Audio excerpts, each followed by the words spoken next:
Distinguishing ego. Ego is the part of the self that I've heard, and I like this definition. It's that which sits at the windowsill of the conscious and unconscious. I've heard it being expressed that way. Also, ego is sort of our self-identity, and the paradox about the ego is that you actually need a healthy ego in order to transcend the ego.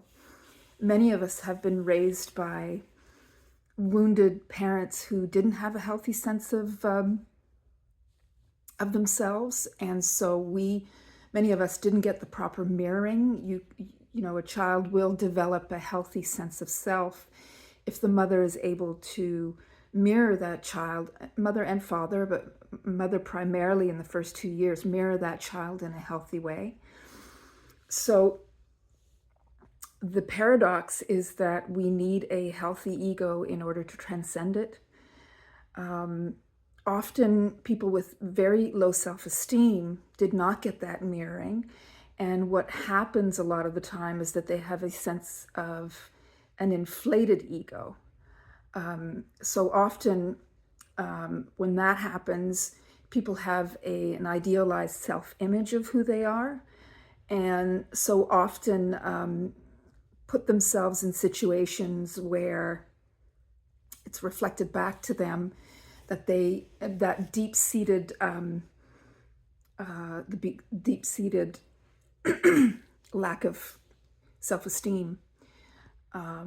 So if that's not recognized, which paradoxically you need a healthy ego in order to look at yourself and especially do shadow work.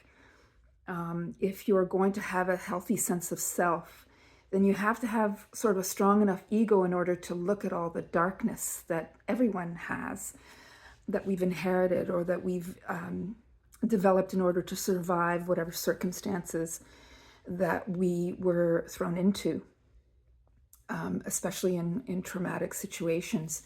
So a person with a low self-esteem will often have an inflated ego. So they will be identified with the idealized self-image.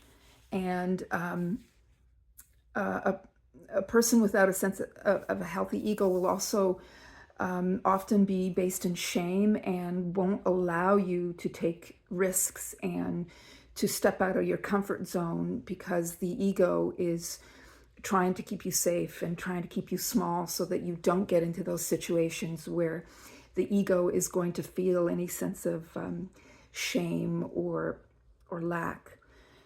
So to get a really good sense of the ego is you have to learn to love yourself and love all the bits of yourself. And since I've been able to do that, I'm more able to detach from what that ego is and have more of an observer, or in other words, the witness with the capital W, which is able to witness the ego but not identify with it. So you're more able to make better choices. And that's where meditation can be a really valuable tool, so that you become accustomed to identifying with the true self, which has nothing to do with the ego and everything to do with your divinity.